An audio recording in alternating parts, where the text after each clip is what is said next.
Elementary music teacher friend, you love what you do, but you might feel unappreciated and, in fact, unseen some days. You may even feel like you're on a music teacher island and just want to connect with other music teachers who can relate to both your struggles and wins when it comes to teaching elementary music. I get you and understand completely the feelings you're having. That's why each and every week, the Elementary Music Teacher Podcast will provide you with solo and guest episodes that will help you realize you're not alone in your music teaching journey.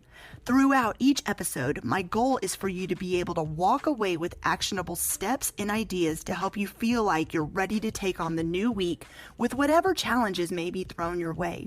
Hi, I'm your host, Jessica Peresta, and I'm so glad you're here.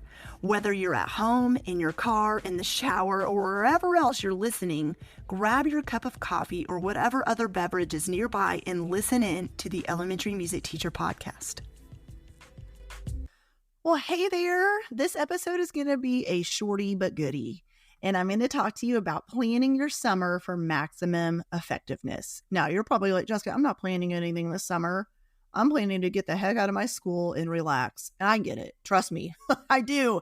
I completely understand. But one thing that I know about myself is I start getting a little overwhelmed as the school year inches closer, or I have some professional development opportunities I'm getting to present at this summer, both at my own school, but also for different virtual conferences. And I know for my own self, if I don't plan my summer a little bit, my brain goes a little bit berserk. I am such a schedule person that I'm not saying I plan every single day down to a T, but I know myself. And if I don't look at my calendar and plan my summer out a little bit, I don't like it. So maybe you're totally not like me and you're like, I have some different PD opportunities on my calendar. And other than that, I'm just going to kind of go with the flow. That is part of planning your summer for maximum effectiveness, because that's exactly what I'm talking about.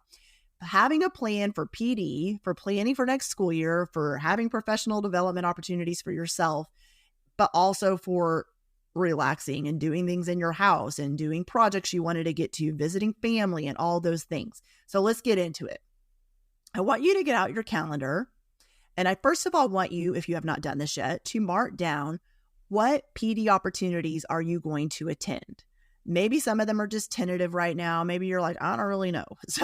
But if you do know what you're attending, I want you to first of all mark that on your calendar. I'm mainly talking about June and July here. I do know some of your summers are more like July, August, if you're one of those teachers that starts in September. But for me, in Arkansas, we end in May and start in August. So I look at my calendar at June and July, and then usually like the first week of August, but I don't really count that one. But June and July. So I marked down what PD opportunities am I attending? What am I presenting at? And I block those days off. Okay. My next step for planning my summer is I look at what weeks or days are we going on vacation. So I've already marked that on my calendar. You better believe I have and bolded it because yes, we're getting out of here. So I have marked that on my calendar. So I know that week I'm letting everybody know in my work world that Jessica's not available that week. So sorry, except I will be honest. There is one, I'll announce it later, but anyways, one workshop I'm presenting at in Australia, like virtually. I am basically coming on and presenting to a room full of people from a screen. So the only day that we could get that to work is when I'm on vacation. So they know I'm going to literally jump on my computer and then basically go back to the beach. We've already had a conversation. Other than that, though, I completely block everything out. So what PD you're going to attend, when you're going to go on vacation, or you're also going to mark down days that you're going to have some fun days. Like this will be a pool day. I'm going to go to the lake this day. I'm going to go to the library this day. I'm going to go, I don't know what else is around you in your area, but mark those things down as well of when you're going to do something fun. Even if it's just one thing a week, I want you to plan for fun, whether it's by yourself, with a friend, with your family. I do some stuff just for me, and I plan some stuff with my own boys.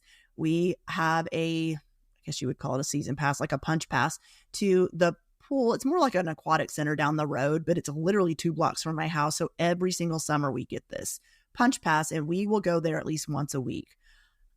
They have some camps they attend throughout the summer, mainly my middle and youngest, some different sports camps or overnight camps and things like that. But we also plan times to just chill at home, but we plan things to go out. I plan things for myself to get out of here by myself sometimes. And I also will plan in some work. I'll say maybe it's 1 or 2 mornings a week when I'm planning in my business or planning in my school. I will maybe pencil in 1 hour each of those 2 days to get some planning done for next school year. That's just what I like to do. So when summer is over, I'm not scrambling trying to get everything ready if I'm slowly doing it throughout the summer, even if it's just 1 day a week for 1 hour. But just giving yourself some time that you're time blocking, which I've talked about that before on this podcast. You are blocking time out to plan and prepare ahead of time, and your future self will thank you. So I block out an hour or 2 a week to plan for my school year or right here in my business. But also I continue working with some curriculum jobs in the summer, and also the university down the road from me. I'm working for them as well. And I will set the days on my calendar that I'm needing to work. And then the other days when I'm having fun or professional development, or days that we're just going to put nothing on the calendar and just be. So those are things that I do that work really well. I want you, as you're thinking about professional development, maybe you really haven't decided yet what to do. Think about what you want to take in order to move forward next year into your school year feeling a little bit more successful. What you do is going to look different than any other teacher. But the main thing I want you to focus on in order to plan your summer for maximum effectiveness is deciding what works for you. Are you going to each week pencil in some time to plan in the summer? Or are you going to pencil off the week before school starts to get some planning done? Are you going to block off every other week to just be a human being and get things done at home and have some fun? Or are you going to pencil that in a combination of work and fun every week? What you do is totally up to you, but I think kind of having a plan in the summer really helps your brain that is so used to having a schedule all school year really kind of, keep going with that schedule mentality. Now, it's also not the same schedule, and everything's not scheduled to a T. You get to go to the bathroom when you want, have a lunch break when you want. You get to plan your own schedule. But I just think kind of having a plan in place helps your summer to be more effective. And please remember what I said at the beginning of this episode is everybody's personalities are different. So if you're not an Uber planner like me, that's totally fine. I have to be because I'm a mom. I juggle 907 jobs.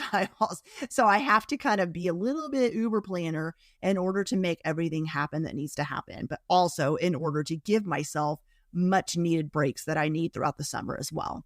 So I would love to hear about how do you plan for your summer? Let me know. Shoot me a direct message on Instagram at Jessica Peresta. Email me, jessica@thedomesticmusician.com. Let me know, how do you plan in the summer? Do you do no planning at all and just go with the flow? I would love to hear all about it. So let me know, and I will see you next week with a brand new episode, and it's going to be June. I'm so excited. Have a great week. Well, hey there. Thank you so much for listening into the Elementary Music Teacher podcast. There is an exclusive Facebook group just for listeners of this podcast and any elementary music teacher called the Elementary Music Teacher Community Facebook group. Come on over and join us there, where we have conversations around the podcast episodes and encourage each other each and every week. And also head to my website, thedomesticmusician.com. I have some free resources there that you can download to help you gain traction in your classroom today, as well as the blog and the membership site and all kinds of other goodies to help you keep going in your music teaching journey. I cannot wait to keep connecting with you and encouraging you and spurring you on in your journey of teaching elementary music. Hang in there, have an amazing week, and I will see you soon.